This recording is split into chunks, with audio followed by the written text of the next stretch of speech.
వాస్తు విషయానికి వస్తే వాస్తులో auto CAD అనేది సివిల్ ఇంజనీర్లు వాడతారు. అవునండి. అది మామూలుగా కూడా నేర్చుకోవచ్చా? ఈ మన స్టూడెంట్స్ కూడా నేర్చుకోవచ్చా? అంటే ఆటో క్యాడ్ ద్వారా మనం ప్లానింగ్ చేస్తామని చెప్తున్నాం, కానీ ఆటో క్యాడ్ సబ్జెక్ట్ మొత్తం నేర్పిస్తామని కాదండి. Okay okay. సో నేర్చుకోవాలి కదా ఆటో క్యాడ్ అయితే. ఓకే, ఎవరికైతే ల్యాప్టాప్స్ ఉంటాయి, సిస్టమ్స్ ఉంటాయి, వాళ్ళు ఈజీగా నేర్చుకోవడానికి మేము సహాయపడతాము. ఓకే. ఒకవేళ ల్యాప్టాప్స్ అవన్నీ లేని వాళ్ళకి, వాళ్ళు నేర్చుకున్న తర్వాత వాళ్ళకి వర్క్ వచ్చింది అనుకోండి, మన ఆఫీస్కి కాల్ చేస్తే వాళ్ళు చేసి తీసి పెట్టిస్తారు. ఇంకోటి మీరు కొత్త కాన్సెప్ట్ ఆ మధ్య ఇంటర్వ్యూ చెప్పారు, 45 దేవతలు అని. అవునండి, ఇది మన ఒక గ్రూప్ వాస్తు దేవతలు అన్నారు. అవి కూడా నేర్పిస్తారా ఇక్కడ? మొత్తం ఎట్లా వాళ్ళు ఎలా పనిచేస్తాయి ఏంటి? వాస్తు సబ్జెక్ట్లో ఈ మెయిన్ ఇప్పుడు న్యూమరాలజీలో ఏమేమి నేర్పిస్తారని అడిగారు నాకు. న్యూమరాలజీలో వచ్చేసి name correction, signature, mobile number, vehicle number, door number, ఇవి నేర్పిస్తాం ఎట్లా కరెక్షన్ చేయాలి. అండ్ జ్యోతిష్యంలో వచ్చేసి 4 జ్యోతిష శాస్త్రాలు నేర్పించేస్తాం. ఇది మన వాస్తు శాస్త్రం. 45 దేవతా రెమెడీ వస్తేనే వాస్తు కన్సల్టెంట్ అవ్వగలుగుతాడు. 45 వాస్తు దేవతల పేర్లు నోటి పైన ఎప్పుడు ఉండాలి. ఆ వాస్తు దేవుడు అంటే 45లో ఏ దేవుడు ఏం ఫలితం ఇస్తాడు. దీంట్లో పాప యక్షముడు అని ఒక వాస్తు దేవుడు ఉంటాడు ఇంట్లో. ఆ వాస్తు దేవుడి పవర్ని గనక మనం పెంచితే, ఇంట్లో ఎవరైనా మందు తాగే వాళ్ళు ఉంటే ఆ అలవాట్లు పోతాయి. ఆ పవర్ని గనక మనము తగ్గిస్తే ఇంట్లో వ్యసనాలు పెరుగుతాయి.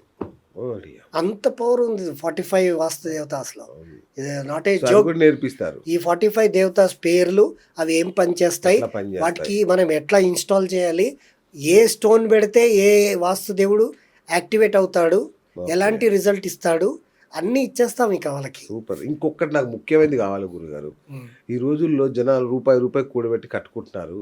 మీ వాళ్ళు వచ్చి కూలగొడతారు, వాస్తు వాళ్ళు వచ్చి ఇది బాగాలేదు, అది లేపే, ఇది లేపేదో అలా సరదాగా చెప్పేస్తారు. అవునండి. ఒక్కటి కూడా కూల్చకుండా వాస్తు కరెక్షన్ చేసే టెక్నిక్స్ నేర్పిస్తారా? అవునండి, స్టూడెంట్స్కి. మంచి క్వశ్చన్ అండి. డౌట్లు ఉన్నాయని కూడా మనం క్లియర్ చేసుకోవాలి. కూలగొట్టడాలంటే ఈశాన్యంలో ఎవరైనా బాత్రూమ్లు కట్టుకుంటారా అండి? మన దగ్గర కట్టుకోరు కదా. కట్టుకుంటే పగలగొట్టిస్తాం. సౌత్ ఈస్ట్లో కొందరు తెలుసో తెలియక కట్టుకుంటూ ఉంటారు. సౌత్ ఈస్ట్లో కూడా బాత్రూమ్లు ఉంటే, అంటే టాయిలెట్ సీట్ ఉంటే తీపిచ్చేస్తాం. అది 2 మేము చేసేది డిమాలిష్ అనేది. మిగతాదంతా ఎలాంటి పగలగొట్టడాలు లేకుండా 10 mm డ్రిల్ అయితే వేయచ్చు కదండి. 10 mm డ్రిల్ వేసి దాంట్లో గోమూత్రం వేసి, గోమూత్రంలో క్రిస్టల్ వేసి, క్రిస్టల్ పైన స్టోన్ పెట్టి, స్టోన్ పైన వైట్ సిమెంట్ కప్పేసి ఉంచితే, భూమిలో బంగారం ఉంటే అటు ఇటు జరుగుతుంది అంటారు కదా. ఇప్పుడు నవరత్నాలు పెడితే కూడా దాని పవర్ జరుగుతుందా లేదా? అలాగే ఇంట్లో రిజల్ట్స్ వస్తాయి. Is a fact. అది నేర్పిస్తాం. ఇట్లా అట్లాగే గురుగారు కమర్షియల్ వాస్తు, నగర వాస్తు, ఇండస్ట్రియల్ వాస్తు ఇవి కూడా నేర్పిస్తారా? ఇప్పుడు ఈ జరిగే క్లాసెస్లో అది కాదండి. ఈ జరిగే క్లాసెస్లో న్యూమరాలజీ, ఆస్ట్రాలజీ, వాస్తు ఇవన్నీ కూడా రెసిడెన్షియల్ వరకే నేర్పిస్తాం. అడ్వాన్స్ వాస్తు అనేది కమర్షియల్ వాస్తు, రిలీజియన్ వాస్తు, నగర వాస్తు. మరి నగరం గురించి మీకు ఏమొచ్చయ్యా, మీకు ఏం తెలుసయ్యా అని అంటారు. నగరం గురించి నాకేమొచ్చంటే, నేను ఒక పొలం ఉందనుకోండి, 10 మంది పొలాలు ఉన్నాయి. ఆ పొలాల్లో ఒక ఆయన పొలం తన బార్డర్ వేసుకుంటాడు. ఆ బార్డర్ సౌత్ ఈస్ట్ వైపు తిరిగి ఆయన వ్యవసాయం చేస్తున్నాడు అనుకోండి, ఆయనకి ఏం రిజల్ట్ వస్తుందో చెప్పగలుగుతా. ఆయన ఎంత ధాన్యం పండించగలుగుతాడో చెప్పగలుగుతా. కాబట్టి నాకు నగర వాస్తు వచ్చు, ఏది ఇండస్ట్రియల్ వాస్తు వచ్చు, రిలీజియన్ వాస్తు నాకు వచ్చండి. ఇప్పుడు దేవుడు రిలీజియన్ వాస్తు మాకు వచ్చండి అని చెప్పి వెళ్ళేసి నా ముందే ఏ సబ్జెక్ట్ లేని వాళ్ళు కూడా ఇక్కడ దేవుడిని పెట్టాలి అది ఇదని పెట్టేశారు నా ముందు. కానీ మనం ఏంటంటే అనవసరమైన సబ్జెక్ట్లో మనం వెళ్ళాం. ఎగ్జాక్ట్లీ. అంటే అందుకే కదా ఇప్పుడు ఈ కష్టం మనం ప్రొఫెషనల్స్ తయారు చేయడం అనేది మెయిన్ టార్గెట్ అండి. ఇప్పుడు దేవుడు వాస్తు, దేవుడు గుడి ప్రతిష్ట అంటే ఎట్లుంటుందంటే, ఫస్ట్ ముహూర్త బలం ఉండాలి, శంకుస్థాపనకి ముహూర్త బలం అనేది ఎక్యూర్గా ప్యూర్గా అందరు కనీసం 11 మంది బ్రాహ్మణుల అనుగ్రహంతో ముహూర్తం ఉండాలి. ఆ, దేవుడి గుడి ప్రతిష్ఠ చేయాలంటే శంకుస్థాపన అయ్యాక ఇన్ని రోజుల్లోనే విగ్రహ ప్రతిష్ఠ అనేది కంప్లీట్ చేయాలి. విగ్రహ ప్రతిష్ఠ అనేది గుడి గోపురం మధ్యలో బ్రహ్మస్థానం నుండి మన వెంకటేశ్వర స్వామి తిరుమల తిరుపతి దేవస్థానంలో వెంకటేశ్వర స్వామి వారి యొక్క విగ్రహం నుండి మనం నిలబడి దండం పెట్టుకునే స్థానం ఏదైతే ఉందో అది బ్రహ్మస్థానం. ఓకే. బ్రహ్మస్థానం నుండి మనం వెంకటేశ్వర స్వామిని దర్శించి స్వామి నా కష్టాలు పోనీ అనుకుంటే చాలు, వచ్చేసరికి కష్టాలన్నీ పోతాయి. అలాంటి పవర్ తోటి మనం గుడికి ఇది చేయాలండి. ఏంటి? వాస్తు అనేది చేయాలి. ఇంటికి చేసే వాస్తుకి గుడికి చేసే వాస్తుకి భూమికి ఆకాశంకి ఉన్నంత తేడా ఉంటుంది. సో ఇవన్నీ నెక్స్ట్ అడ్వాన్స్ కోర్సులో కమర్షియల్, రిలీజియన్ అండ్ నగర వాస్తు అండి. సూపర్ గురు. ఇక అసలైనది ఏంటంటే ఈ కోర్సు నేర్చుకుంటాం, మన వాళ్ళు నేర్చుకుంటారు, కష్టపడి ఒక నెల రోజులు కష్టపడి నేర్చుకుంటారు. దీన్ని వృత్తిగా స్వీకరించవచ్చా? దీన్ని ఈ నేర్చుకున్న తర్వాత ప్రొఫెషనల్గా మనం జ్యోతిష్యులుగా మారొచ్చా? ఇప్పుడు ముంబై కానీ కలకత్తా కానీ నేను వైదిక బ్రాహ్మణ్ అండి. నేను పొడుగు బొట్టు ఎందుకు పెడతానంటే శ్రీరాముల వారి యొక్క అనుగ్రహంతో లాస్ట్ అయోధ్య ముహూర్తం టైంలోనే నేను రాముల వారి ప్రతిష్ఠ చేశా.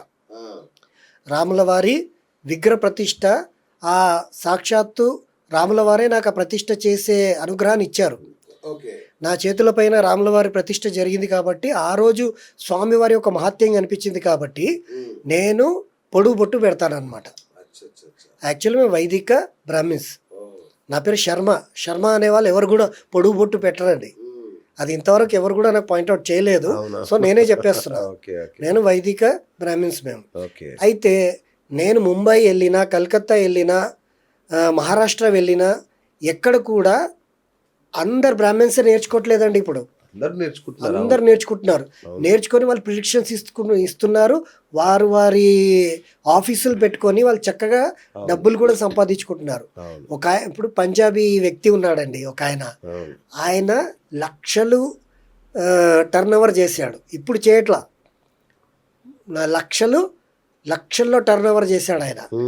అంటే ఆయన చెప్పే విధానం కానీ పద్ధతి కానీ అవన్నీ దాన్ని బట్టి ఇది చేశాడు.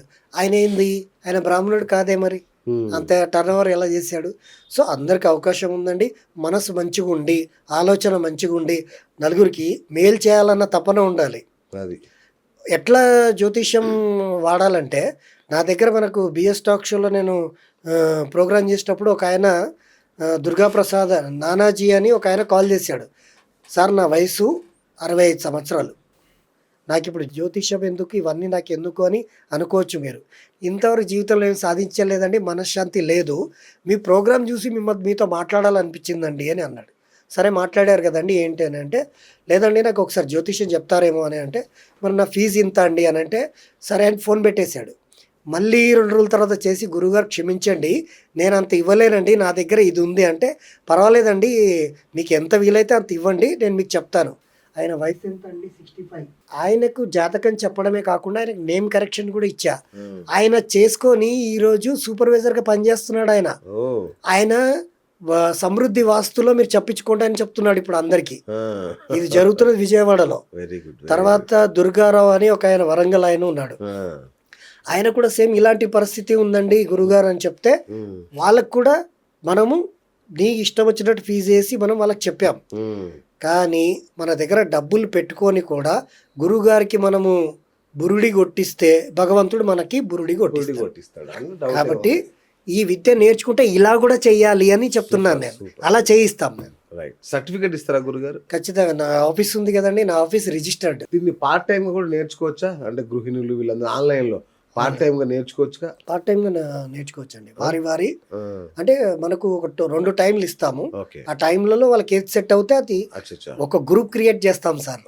ఒక గ్రూప్ క్రియేట్ చేసి గ్రూప్ అంతా ఏం డిసైడ్ అనుకుంటుంది అందరికి లింక్ పెడతాం. అంతే కదా. ఇప్పుడు ఏది కమ్యూనికేషన్ పెరగాలంటే అందరూ మాట్లాడాలి.